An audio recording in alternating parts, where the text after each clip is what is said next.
Agora sim, questão 57 da página 356. Página 356, questão 57. Isso mesmo? Vamos que vamos!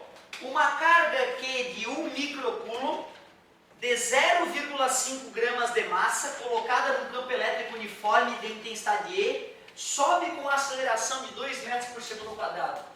Tu vê, ó, se essa partícula tem uma aceleração de 2 metros por segundo ao quadrado para cima, a única explicação é que tem uma força resultante atuando nela para cima. Outra, se ele disse ainda que tem massa, se ele disse que tem uma massa, essa força que atua para cima vai ter que equilibrar, vai ter que suportar o peso e vai ter que superar o peso ainda. Ele falou que a aceleração da gravidade é 10 metros por segundo ao quadrado. A carga desta partícula aqui é 1 microcoulomb, 1 vezes 10 na menos 6 coulomb. Sendo G a aceleração da gravidade local, podemos afirmar que a intensidade do campo elétrico é... Ele quer saber qual é o campo elétrico que está gerando essa situação. Diagrama de corpo livre na carguinha. Essa carguinha está sofrendo a ação do peso, mas vai ter que ter uma força elétrica atuando para cima maior que o peso. Esse é o diagrama de corpo livre na carguinha. Para quem não lembra, o diagrama de corpo livre é o desenho que a gente faz, onde a gente só desenha as forças atuando no objeto estudado e ignorando todo o resto. Pô, peraí, cara. Se eu quiser achar a força resultante atuando nesta partícula, é só fazer a força maior menos a força menor. É a força elétrica F menos o peso. A força resultante eu posso obter devido à segunda lei de Newton. Física, meu amor. O peso eu posso obter devido à segunda lei de Newton. Peso igual a M vezes G. Assim eu vou poder achar a força elétrica atuando. E depois eu posso ir para a definição de campo elétrico. Então observe, eu vou calcular a força resultante atuando na partícula através da expressão matemática da segunda lei de Newton para a massa constante. A força resultante, deixa eu ver, a massa do cara é 0,5 gramas. 0,5 vezes 10 na menos 3 quilogramas. Passei para quilo. A aceleração é 2. A força resultante fica 0,5 vezes 2 dá 1. Então ficou 10 na menos 3 newtons a força resultante. Vou calcular o peso. Peso é M vezes G. Cuidado, galera. Tem vestibular que não fornece a fórmula peso igual a M vezes G. Só fornece aquela. Força é igual a massa vezes aceleração. Se o cara está em queda livre, a força que está atuando é o peso. E a aceleração é a da gravidade. Por isso que essa fórmula se transforma nessa, né? Porque tem gente que acha que isso é uma fórmula e isso é outra. Isso é um absurdo. Certo? Então tem que tomar cuidado. O vestibular ele pode te sacanear nesse aspecto aí. Massa da criança, 0,5 vezes 10 na menos 3. A aceleração da gravidade no local, 10. Peso, então, eu vou fazer 0,5 vezes 10, vai ficar 5 vezes 10 na menos 3 newtons.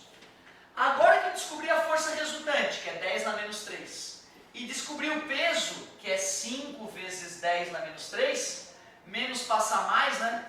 Na verdade, verdadeiro, eu somei 5 vezes 10 na menos 3 em ambos os lados. Vou colocar aquele 1 que poderia não ficar óbvio para alguns ali, coloquei 1. Isso vai nos facilitar na hora de raciocinar, né? 5 coisas mais uma coisa são 6 coisas. Com isso eu descobri a força elétrica que estava atuando na partícula. E agora que eu sei a força elétrica, vamos à definição de campo elétrico, que é força sobre carga. A força que atua na partícula é 6 vezes 10 na menos 3 newtons. E o valor da carga da partícula é 10 na menos 6 coulombs. Ou 1 vezes 10 na menos 6, se preferir. É igual 6, o 10 na menos 6 passa para cima, 10 na 6. E 10 na 6 com 10 na menos 3, 10 na 3 newton por coulomb. 6.000 newtons por coulomb. Letra E. Respira fundo. O sono vai embora. 57 morreu. Que beleza. Continuando. Agora é a 59. 59 na mesma página. Essa tem erro de gabarito, galera. Foi por isso. Página 356, questão 59. A figura representa as linhas de força do campo elétrico que existe em uma região do espaço. Sobre uma carga positiva, carga de prova positiva colocada em P, agirá uma força. Ele fez as linhas de força ou linhas de campo elétrico. Nós já sabemos que essas linhas representam a trajetória de uma partícula positiva abandonada na própria linha. E ele falou que ele vai colocar uma partícula aqui assim, em P, ó. E ele colocou outros pontos aqui nas proximidades, o ponto A, o ponto B, o ponto C e o ponto D. Se eu colocar uma partícula ali, galera, se ela for negativa em cima da linha, né? Se eu botar uma partícula negativa em cima da linha, ela vai fazer esse caminho aqui, ó. Quer dizer que vai ter uma força atuando nela tangencial à linha. Se eu colocar uma partícula positiva aqui, ela faz o caminho da linha. Quer dizer que vai ter uma força tangencial à linha apontando para lá. O cara quer saber o que acontece com uma partícula positiva colocada em P, né? Concorda?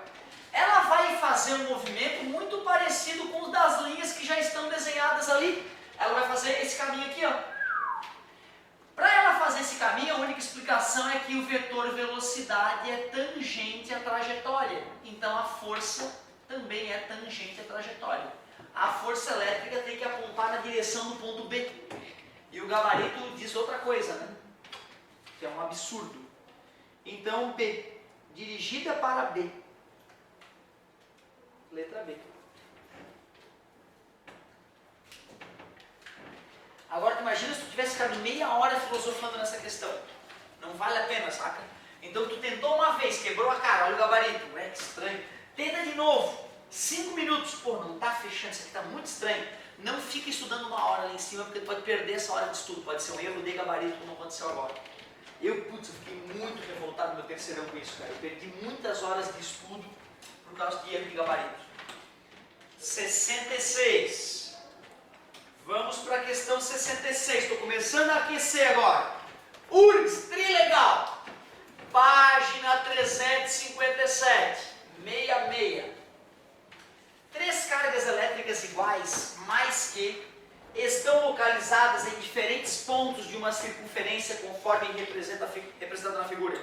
Sendo E o módulo do campo elétrico produzido por cada carga no centro C da circunferência, qual a intensidade do campo elétrico resultante produzido pelas 3 cargas em C? Então tu vê, ele pegou uma circunferência e colocou 3 cargas dispostas da seguinte maneira: uma carga mais que aqui na esquerda, uma outra carga mais que aqui na direita e uma outra carga mais que aqui em cima. Ele diz que o campo elétrico E, o campo elétrico produzido por uma delas no centro vale E. Então, por exemplo, se eu for representar os campos elétricos, essa esfera da direita gera um campo elétrico na esquerda, gera o campo elétrico para a direita. Vou chamar de esfera 1, ele gerou o campo elétrico E1, que tem módulo E, de acordo com o enunciado. A esfera da direita vai gerar um campo elétrico para a esquerda, o E2, de módulo E. Como esses vetores têm a mesma direção em sentidos opostos, eles se anulam. Então o único campo elétrico que resulta é o da esfera que eu estou chamando de carga 3. Logo, esse E3 vai ter módulo E. Então o módulo é o próprio módulo E, vertical para baixo. Letra B. Letra B. 2 campos elétricos se anularam. O campo elétrico resultante foi o da terceira carga, que não tinha nenhuma outra carga para se opor a ela. Muito bem. Morreu. Vamos para a questão 6 agora dos complementares. Fica em que página? Para me ver. Qual? 359. Ah, essa é a primeira. Beleza. Então vamos vamos lá, se vocês depois quiserem mais algum, não vou ficar chateado. Página, pelo contrário, orgulhoso, página 359, exercício 6. Durante uma experiência em laboratório didático, para representar a relação entre as cargas elétricas Q1 e Q2, de duas pequenas esferas carregadas, coloca-se uma de cada vez a uma distância R1 e R2, respectivamente, de uma terceira esfera carregada, e medem-se os valores das forças elétricas F1 e F2, que atuam sobre as respectivas cargas. Como resultado, observa-se que para R1 igual a 2R2, F1 é igual a 2F2. Nessas condições, é possível afirmar que a relação Q1 sobre Q2 é... Primeiro de cabeça para a gente exercitar a velocidade, depois do jeito ninja para provar matematicamente na frente do juiz. Então é o seguinte, se as cargas fossem iguais, quando eu dobrei a distância da carga 1, não vou!